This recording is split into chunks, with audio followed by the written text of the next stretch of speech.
David. How you doing?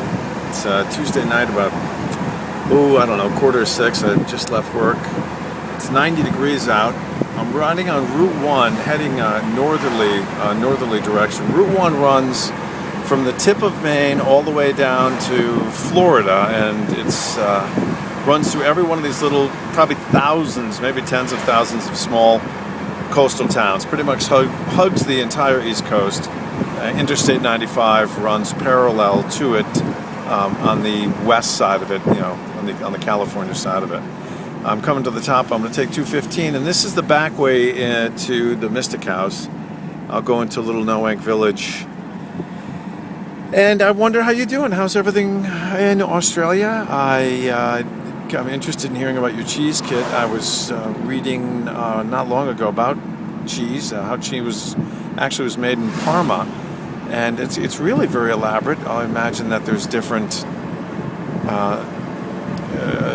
different mythology behind, or methods behind it in terms of aging and exactly what the results are going to be. Maybe there's a simple cheese, maybe there's complex. I don't know. I'm interested in hearing about it. You can see our trees are really in big, beautiful, full blossom mode where we have very vibrant green summers here. We're lucky, and this is a very typical Connecticut or New England road. 2-lane, sort of winds through the hills. Everything always sort of looks the same. We could be in Maine right now, we could be in Vermont. It would be really hard to tell the difference. I think it's beautiful.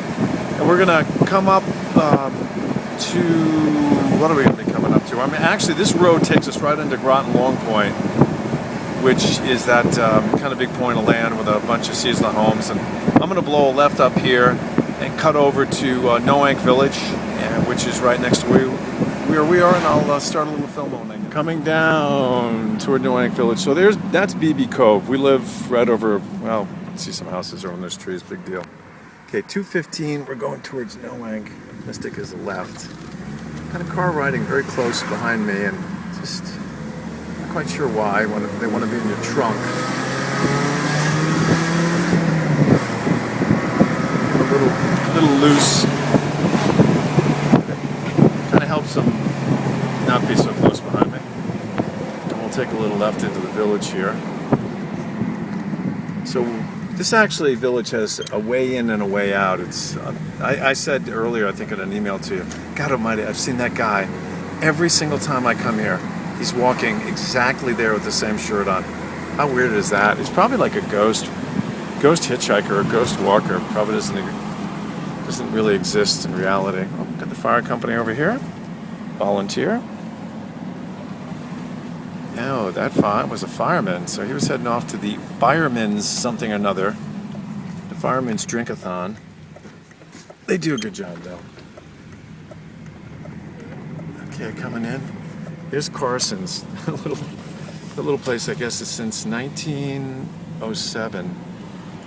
I was having breakfast there the other day. It probably looked a lot bigger and more impressive in my... it's a little store. Of course, the store just sells... Actually, you can get your mail, you can get your newspaper delivered there. And we'll go down this little street. We got people doing their gardening in their homes. Yeah, we got some big black clouds behind us, or that are following me. This is all little tight, really tight streets. Everyone's super cautious. A package store, David. You guys can call them liquor stores. And here's the market. I'm going to go in. I'm going to park back here and making my way out of here. Well, this truck behind me said Southern Comfort. Probably in the mirror, it's backwards. Truck full of Southern Comfort. Comes from Tennessee. Okay, out of Noank Village and over to Cedar Road, which is really only, I don't know, I think I figured it was like about a mile or two from here. But what I'm dealing with is I don't want to put my top up, because I just don't feel like dealing with it. And I got this big black cloud here above me, and it's definitely going to rain. Let's see, it's kind of ominous. So I got to get home before the rain starts, and that's it seems to happen every night. just the way it is. Firemen are all gathering. I know there was a tragedy in the community where a young fireman fortunately committed suicide last night. I don't know what that was about. I'd met him once, so maybe that's what the gathering is. So out of the village of Noank, most of the names around here, I think you realize, or I may have told you, are Indian names. Noank could be some short American Indian name. We had the Pequots, we had the Mohegans. I don't remember if you ever saw any cartoons. They used to say, "Me last of Mohegans."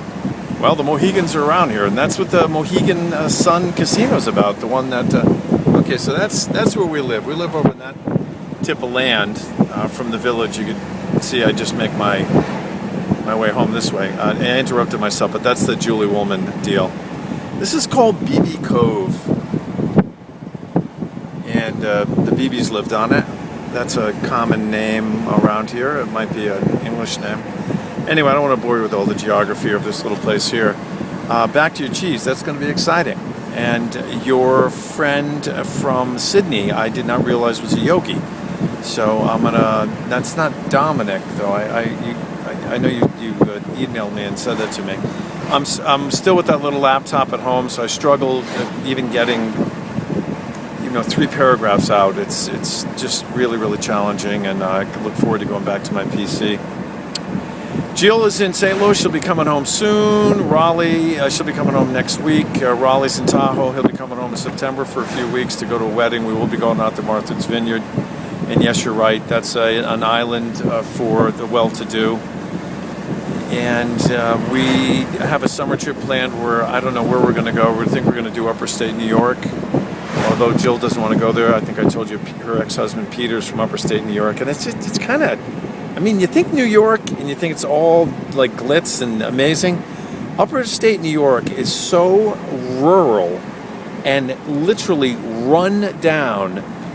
You're going down roads that might be like this, and you come upon a house, and you'd say, "There's no way anyone's living in that home. It's impossible." And as you go by, you look in the backyard, and you'll see a car, and you're like, "Whoa!" I mean, really obtuse poverty. I'm going to be pulling in my street here, and I'm supposed to wave to my neighbor, and I didn't because I had the camera in my hand. And we're coming down Cedar Road. I've probably done this a few times. I know it's the monotony of my videos.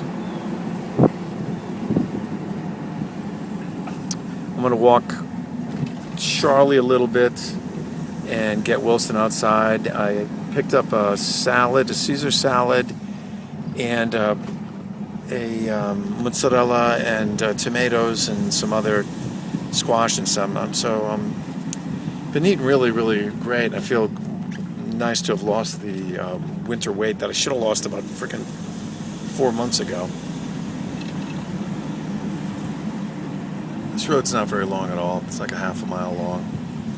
Yeah, I told you before, people on this road are, many of them terminally retired. And what I mean by that is they stand at the end of their driveway and comment on everything and tell you you're going too fast even when you're barely moving, but they wave.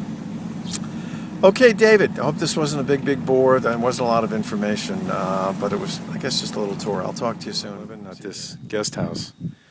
Kind of interesting little, remember I told you there's a lot of rocks? No, I never told you that. There's a lot of rocks around here.